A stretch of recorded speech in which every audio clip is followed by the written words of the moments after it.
Hey everybody, welcome back. This is the 2021 Chemistry Midterm Review video. So over the course of the video, we're going to go over the practice test that you guys got, question by question. This will be a long one, so feel free to kind of skip around as you need. Okay, so moving forward, number one says the table below, or to the side, shows the number of protons, neutrons, and electrons in 4 ions. Which ion has the charge of -2? So if you have a negative sign, negative means you have more electrons than protons. Because remember, electrons are negative, protons are positive, and neutrons are neutral. So if you have a negative protons sign, you have more electrons. Now if you have 2 minus or -2, you have 2 more electrons than you do protons. And so you should look for an ion that has 2 more electrons, and that is A. So A has that -2 charge because it has 2 more electrons than protons. E has a -1 charge. G has more protons, and it's a +1 charge. And J has a +2 charge. Okay. Number 2. Table sugar can be separated from a mixture of table sugar and sand by adding. So if you think about this, if you have a beaker, so here is your beaker, and you have sand, all the green stuff, sand, and then you have orange stuff is sugar. There is no way that you were going to separate sugar, sand, sugar, sand. You'd be there for literally the rest of your life, and you honestly wouldn't be very accurate. So what you could do is think about, well, what can one of these do that the other one can't? And so the answer is, well, sugar can dissolve and sand can't. So if we were to add water, so let's add that blue water, your sand, which we have green, is still on the bottom, but now your sugar is everywhere else. So at least now it's separated. So this is, your sugar. So now you might be thinking, well, I'm making more of a mess than I need to. And to a point, you're right. But what we could do is take this and pour it into a funnel and collect stuff in a beaker. So if you pour your sugary sand water into a funnel, the sand is too big and it gets stuck. Sand gets stuck in the filter, but what comes through is the sugar water. So you have, your sugar water. So filtration is really used to separate, so filter is used to separate insoluble, so things that can't dissolve, solids from liquids. So things that can't dissolve, like sand, that's a big one. Not dissolvable. So sand can't dissolve, it's too big to fit through a filter, so it gets stuck.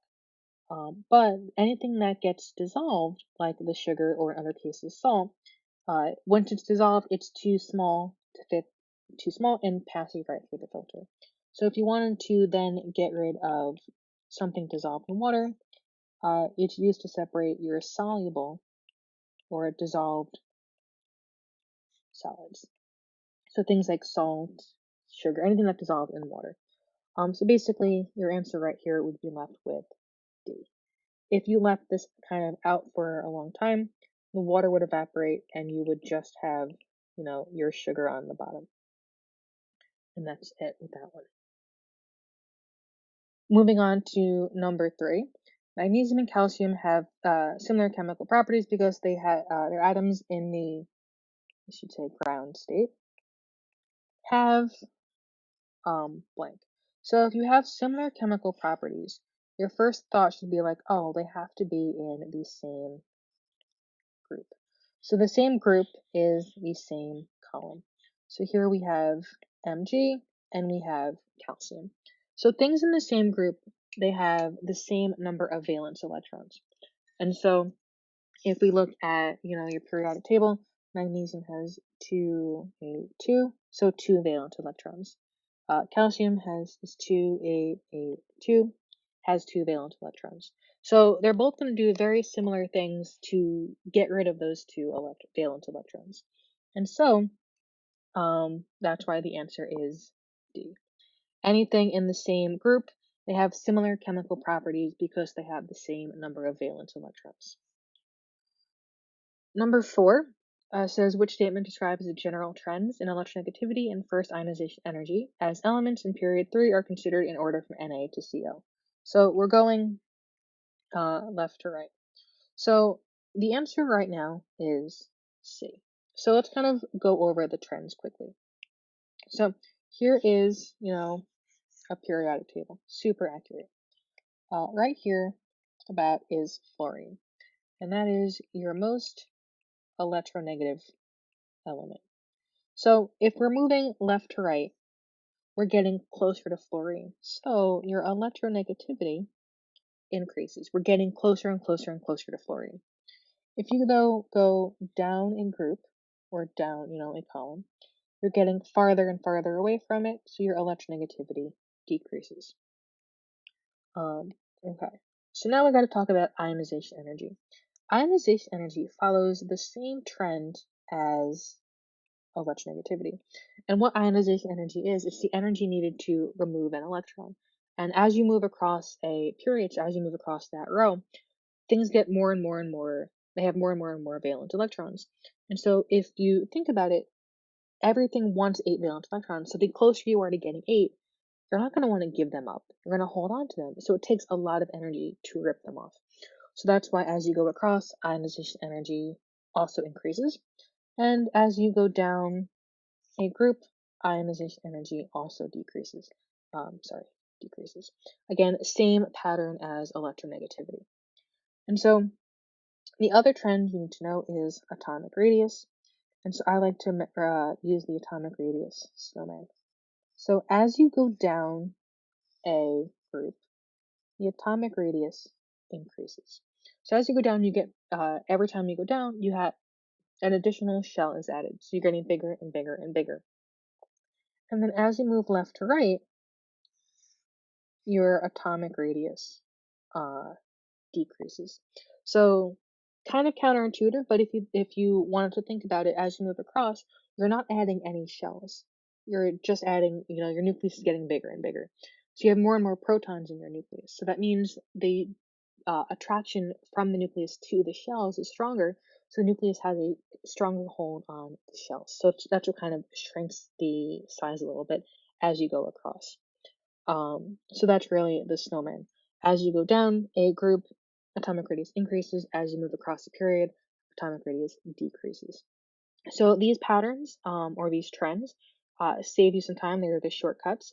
But if you ever forget these, no need to panic. Table S has all of this information. So you really just could look up a few values and come up with that pattern on your own. So whenever you see a trend question, you should try to remember these. Fluorine's the most electronegative and your snowman. But do not panic. The answer is literally in front of you on your reference table should you go and look for it. Again, so bringing that back to question number 4, we're going left to right. We're getting closer to fluorine, so we're getting closer. So electronegativity has to go up. Electronegativity and ionization energy follow the same trend, so therefore it has to be C. Okay, moving on to number 5, which Lewis electron dot diagram is correct for an S2 ion. So here we have a -2. We have a minus ion. So shortcut for any non-metal negative ion, you want to draw all 8 dots, brackets, and your charge. So this -2 means it gained 2 electrons. Now the sulfur atom has 6 valent electrons. So in order to get 2, it gained 2. So that's where that comes from. So you're drawing those extra 2. Add those brackets, and then that -2. So that makes it D. So negative ions, all 8 dots, brackets, charge. Oppositely speaking, though, although it's not on this slide, if you have a metal ion, so a positive, that means it's losing its electrons to become positive. And so you draw no dots, and brackets, and your charge. So for example, if we have a sodium atom, that's what the atom looks like, but if the ion, it loses it, you have that +1 charge, and that's it. So nonmetals, all 8 dots, brackets, charge. Nonmetals, all 8 dots, brackets, charge. Metals, no dots, charge. Sometimes you'll see the brackets, sometimes you won't. Okay. Number 8, the ability to conduct electricity in the solid state what's the question? Is a characteristic of metallic bonding. This characteristic is best explained by the presence of. So whenever you're thinking about conducting electricity, you want the electrons to be able to flow freely. So in metallic bonding, you might think, well, a metal, nothing's moving. But if you look at it, at an atomic level inside a sample of metal, metallic bonds have that sea of mobile electrons. And so these electrons, you have, your positive protons just kind of chilling there, living their best life. And then you have a different color. These electrons just kind of flying wherever they want. And so because electrons can flow freely, that's what makes something able to conduct electricity. So whenever it asks you about can it conduct electricity, think to yourself, well, can electrons or negative things flow freely? If they can, then it can conduct. If they don't flow, then they can't conduct. Okay. Moving forward, number 7, which characteristic is a property of molecular substances? So molecular substances, you should be thinking of covalent compounds, so nonmetal and nonmetals. And so basically, out of these, low melting point is the characteristic. So generally speaking, covalent compounds generally have low melting points and are poor conductors of electricity. And then metallic bonds have high melting points, can conduct electricity as a solid and as a kind of liquid melty form. Ionic compounds, high melting boiling point, they are good electrical conductors in the aqueous state.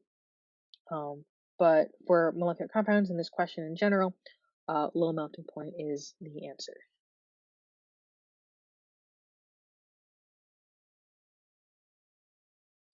Okay, moving on to number 8. It says, given the formula of a substance, what is the total number of shared electrons in a molecule of this substance? We're talking about the total number of electrons. Remember, I think when we did this topic a while ago, sometimes it asks for total number, sometimes it says pairs. So be super, super careful as to what it is asking. So one line, that is your single bond, and that is one pair of electrons or 2 electrons total. If you have 2 lines, that is a double bond.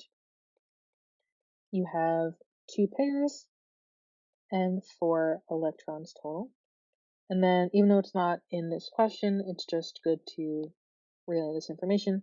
3 lines is a triple bond, so 3 pairs and 6 electrons total. So basically, each line counts for 2 electrons. So you have 1 there and 1 there. So you have 2, 2, you have 4 here, 2 there, 4 here, 2, 2, 2, and 2.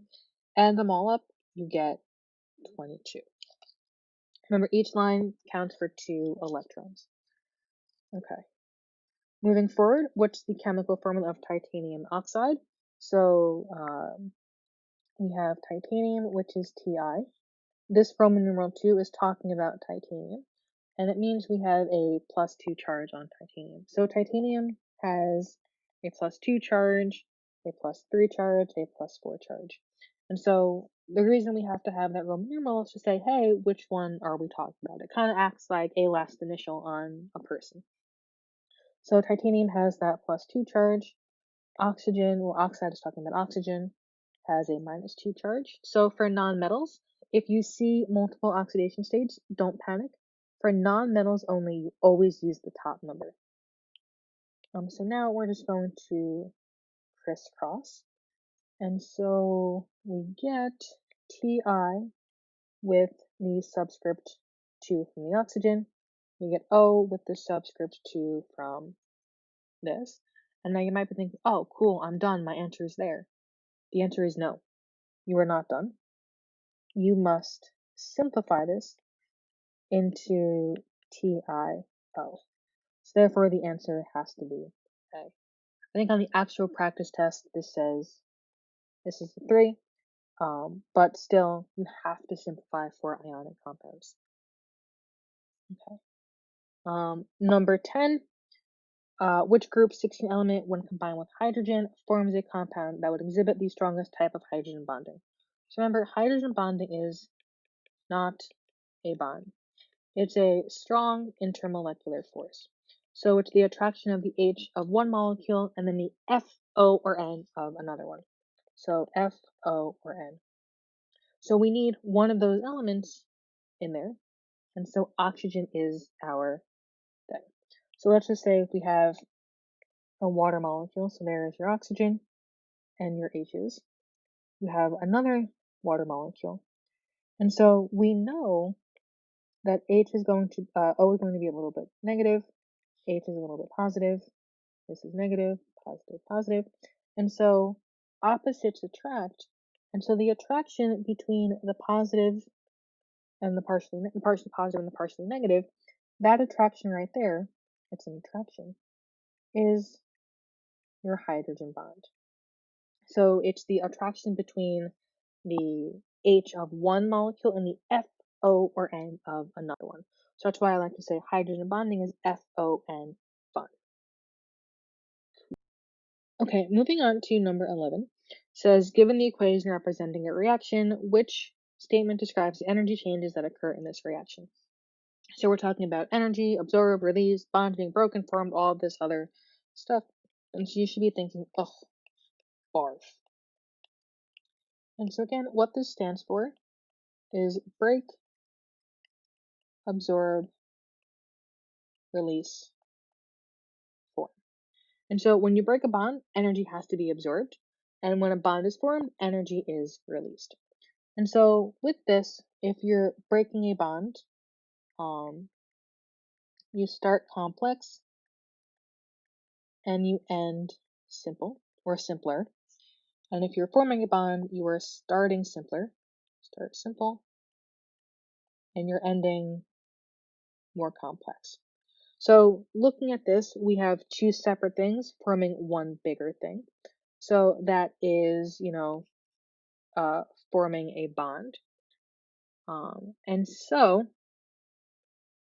we know that part. But this question is also kind of tricky because it's asking a few different things. And so the answer for this question is D. And if we look at it, it says energy is being absorbed as bonds are broken and energy is being released as bonds are formed. So the answer is yes. And so this is used for kind of simpler examples. But if you think about it, D is the best answer here because you have H, H, I, and I. The bond here has to break first before it can bond, and before this can happen. So these bonds need to break, and then that bond needs to form. So that is why D is the best answer. Breaking and absorbing and releasing and forming. So it is both things going on. Number 12, which compound has the percent mass of oxygen is the greatest? So our percent composition is part over whole times 100. And so if we're looking at each element, we have to kind of do this. So we're looking at oxygen. So oxygen is going to be a part. And so the mass of oxygen, let's do BeO in orange, is 16 over Be is 9 plus 16 times 100. If we look at the next one, MgO is, again, just that part oxygen. Mg is 24 plus 16 times 100. If we look at CaO, it's 16 over the mass of calcium is 40 plus 16 times 100. And then the last one, SRO, 16 over strontium is 87 plus 16 times 100. So you could go ahead and calculate all of that. And if you want the greatest percent oxygen, it is going to be BeO. So you want the smallest bottom part of your fraction. So if you were to calculate the percentages and actually fill in these equations, you could, but you want the smallest bottom part of your fraction, so the smallest denominator. Okay. Number 13, which electron configuration represents the electrons in an atom of sulfur in an excited state? So when we're talking about excited state, electrons just move locations. So they are not lost or gained. So the number of electrons stays the same. And so it's telling us we're looking at sulfur. So sulfur looks like this, 32, 16. So here is your atomic number. And so that is the number of protons. And since we're talking about an atom, it is also the number of electrons. And so that is, just FYI, your mass is protons plus the number of neutrons. So sulfur has 16 electrons, so 16 electrons. And so in the ground state, sulfur says 2-8-6. So that can't be that. That is our ground state. We're asking for excited state. And so now you want to see, well, we have to add these up and make sure they also add up to 16. So that adds up to 16, that adds up to 17, this adds up to 17. So when something's being excited, it's just shifting locations. You cannot have more electrons than you're starting with. You can't lose any, you're not getting any, they're just moving locations. So here, this second shell has a maximum of 8. But what happened is one electron jumped up and is now in the third shell. So that's it being excited. The ground state is, for sulfur, is that, and that matches the periodic table. So if it's asking for excited state, it has to have the same number and cannot match the periodic table. So we know this is ground state because 2, the first shell can hold 2, that's max, it's maxed out. Second shell can hold 8, that's maxed out. So you can't have an empty shell in the beginning or somewhere in the middle of your element. Every shell has to be maxed out before another one is added. But here, 7 is not maxed out because the max is 8, so therefore we know 1 had to jump up. And again, we know it's sulfur because of the number of electrons. Okay, so moving on to number 14, which is the correct Lewis electron dot structure for the compound magnesium fluoride. So there's a few kind of ways to start this, but my favorite is to figure out what the formula is, because then the formula will tell us how many of each element that we need. So magnesium has a +2 charge, and fluorine has a -1 charge. And so when we do a little crissy-crossy, come on, now the pen's not working.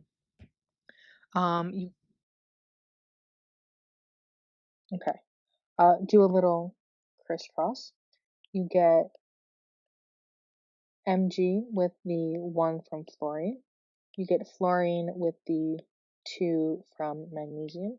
And remember, those 1s are invisible, so it's MgF2. So now we know we need 1 magnesium and 2 fluorines. So we can go ahead and get rid of answer choices A and B. And so with that, we know this is an ionic compound because you have a metal, which is magnesium, and the non-metal F. And so if you're talking about an ionic compound, you kind of need ions. And so you need stuff with charges. And so that makes the answer for this one C. So you have 2 F's, just like the formula said, 1 mg. And I think in a previous question we had gone over this briefly. Whenever you draw a dot structure for a non-metal ion, so the negative ions, you draw all 8 dots and the charge. And for metals, so they will form positives because they lose electrons, sorry. Positive, lose electrons, positive sign, you draw no dots. And again, non-metals, they gain electrons, you draw all 8 brackets and your charge. Okay. Number 15. Which atom has the largest atomic radius? And so, question here is magnesium. And so it comes down to, think of your atomic radius snowman. As you go down, you get bigger. As you go across, atomic radius gets smaller. AR gets bigger. So Mg, I think, is right there, and Fe is one below it, but it's off to the side.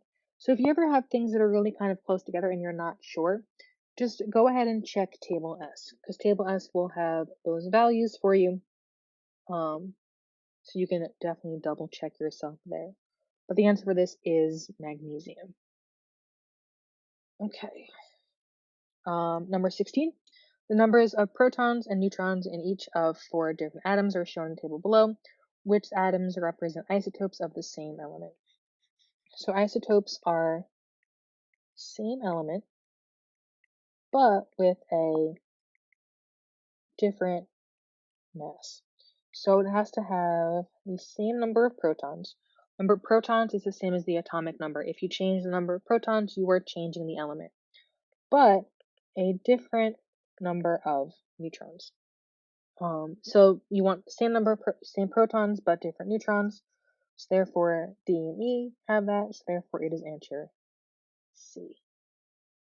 Okay, isotope, same element, different mass, same number of protons, different number of neutrons. Okay, number 17. This is a lot of words on this page. Totally aware of that. But it is given the particle diagram, which statement describes the type of change and chemical properties of the products of the reactants. Okay, so we're starting with the white things separate and the black things separate. So there are 2 things, but we're ending with something completely new. So if you end with new stuff, that is a chemical change. And so meaning we can get rid of A and B, because A says physical, B says physical. It has to be, C or D. So now we're talking about the chemical properties. And if you have different compounds, they have different properties.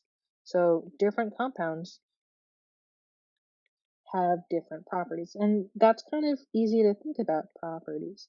If you think about carbon dioxide and carbon monoxide, carbon dioxide you're breathing in, but it has different things. If you think about oxygen O2 and ozone O3, they have different things, different properties. If you think about sodium chloride, together sodium chloride, you get salt, but sodium on its own is an explosive metal. Chlorine on its own is a poisonous gas, but put them together, you got something completely new, and you have tasty, edible salt. So you have different chemical properties. So chemical change, making new things have, different chemical properties. Okay, so number 18 says, what is the chemical formula of ammonium sulfide? And so whenever you're naming something, ammonium doesn't sound like an element because it's not.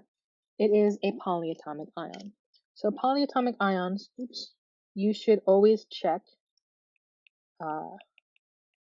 table E. So ammonium is right there, and ammonium is, I just lost it, NH4 with that +1 charge. Okay. Sulfide is just S, and sulfur has a -2 charge. So it's asking us for the formula of that. So when we do a little crisscross, you do it like that. NH4 stays together. So polyatomic ions are multiple ions stuck together, so that stays. This 2 from sulfur comes, And then sulfur gets, that 1 from ammonium. We don't care about the 1, so it's just NH42S. So a few other things to add about polyatomic ions. They contain both ionic and covalent compounds, covalent and ionic bond. They contain covalent and ionic bonds, both of them. Again, everything, all the ones that you're responsible for, the names and the charges are on table E. Okay. Moving forward, number 19, which pair of atoms has the most polar bond? And so what you're going to want to do is calculate the bond electronegativity difference. So bond electronegativity difference for each of these things.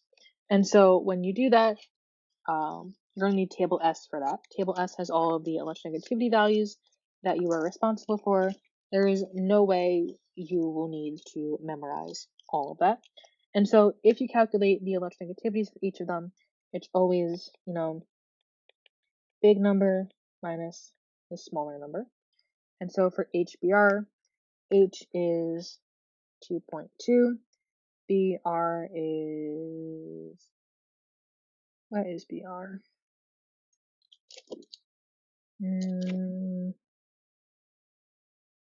looking. I am not finding. I wonder. 35. Br is 3. So you get 0.8 for that one. If we're looking at HCl, H is 2.2. Cl is 3.2. So 3.2 minus 2.2 gives you 1. If we look at Br we had said was 3. I is 2.7. So that's 0.3. And then I in Cl we said was 3.2. I is 2.7. That's 0.5. So the biggest electronegativity difference is the most polar bond. So most polar bond is the biggest electronegativity difference, and that is answer choice B. Number 20, particle diagram below shows a solid sample of silver. What type of bonding is present when valence electrons move within the sample? So valence electrons moving, that is your C of mobile electrons. And this is kind of like the picture we had drawn before. That is metallic bonding. And also the dead giveaway also was just silver. So C of mobile electrons is metallic bonding. Okay. Number 21, base your answer to the following questions on the balance equation below, blah, blah, blah, blah, blah. Explain in terms of electrons. So if it says in terms of electrons, the word electron needs to be in your answer. Why the bonding in NaCl is ionic. And so ionic bonds, all you have to say is electrons, let me write out the word, electrons are transferred. So this is not an English class, you don't need to write essays. 3 words is fine. Electrons are transferred. Boom, you are done. Now, electrons is in our answer. We are good, that is full credit. If the word electron is not in your answer, we do have to mark wrong. If you say they are transferred, okay, cool, what's transferred? Wrong. If you say it is transferred, okay, cool, what is it? Wrong. You have to have whatever that word is in your answer. Okay. Number 22, the formulas and names of 4 chloride compounds are shown in the table below. Explain in terms of charge distribution. So charge distribution needs to be in your answer. Why a molecule of carbon tetrachloride, that is this one, is a nonpolar molecule. So we have this whole thing. Who cares? It doesn't even ask you to draw the picture. It just says, well, why is it nonpolar? You can say because charge is distributed evenly. If you say symmetrically, that is fine. Basically, we're talking about charge distribution. That is what is asking for. So that is it. It's giving you a bunch of extra information. If you did care, though, that compound does look like this. And so if you were to draw, now you can also see that it is symmetrical, and also that the dipole arrows do cancel out. But you don't need that. You just need to know nonpolar is symmetric, and that is snap. So symmetrical, nonpolar, asymmetrical, polar. So if something is symmetrical, it's nonpolar. And so that's what this is. If something is asymmetrical distribution, asymmetrical shape, that is polar. Number 23 says some stuff about silver compounds. Fantastic. It says show the numerical setup for calculating the percent composition of mass of silver in silver carbonate. So we're looking at this one. And so again, it's part over whole times 100. And so we have 2 silvers. So 2 times, what's the mass of silver? Mass of silver is 108. 2 times 108. And it's giving us the whole. So 276 times 100. If you leave it like that, that is fine. If you do 2 times 108, and or you can write, 216 over 276 times 100, that is fine as well. It's just asking you for the setup. Do not solve it. If you just give us the answer, well, congratulations, you did that. You will get it wrong because it's asking for the setup. Make sure that you have your times 100. If you forget that, that is wrong. So that is super important. So as long as you have 2 times 108 divided by 276 times 100, or 216 divided by 276 times 100, either one of those is fine. Okay. This paragraph gives you so much information about something called stearic acid, and it gives you a whole table on what happens when it's cooling down. Cool, fantastic, doesn't matter to the question. It says, what's the gram formula mass of stearic acid? And so that's this formula. So we'll have to figure out how much that formula weighs. The molar mass of it, this is 35. C17, H35, COOH. Okay, so when it says gram formula mass, that's the same as the molar mass. And so here we have carbon. We have 17 of them, and carbon has a mass of 12 to the nearest whole number. 17 times 12 is 204, plus, actually, so if you did it like this, that is fine. There's actually 18 carbons. Let me start this over. So for carbon, there are 18 of them. So most of the time it will be in one spot, just double check. So carbon is still 12, so 18 times 12 is 216. Plus, let's do H next. We have 35 H's there and 1 there. So that is 36 H's times the mass of 1. 36 times 1 is 1. And then we have oxygen, which is those 2 over there, plus 2 times 16, which is 32. So you get 216 plus 36 plus 32, which gives us 284. Okay, and that's it. So the reason this question is kind of difficult is because you have carbons in multiple spots and hydrogens in multiple spots.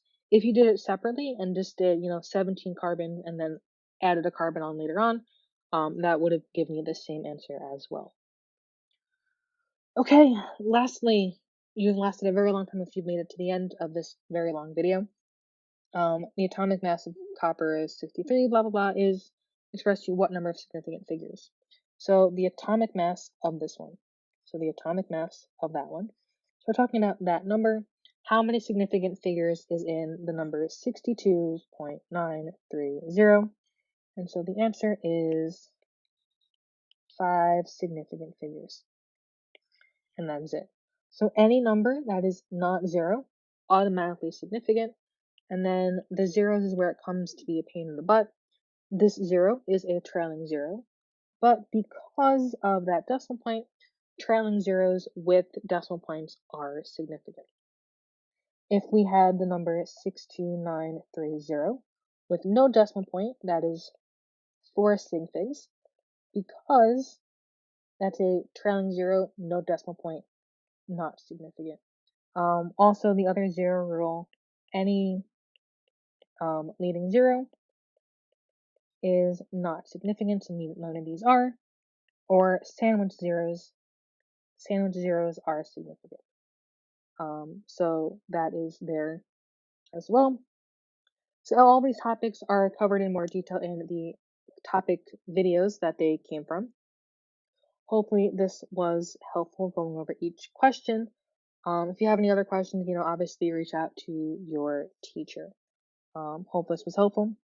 Have a wonderful day. Bye.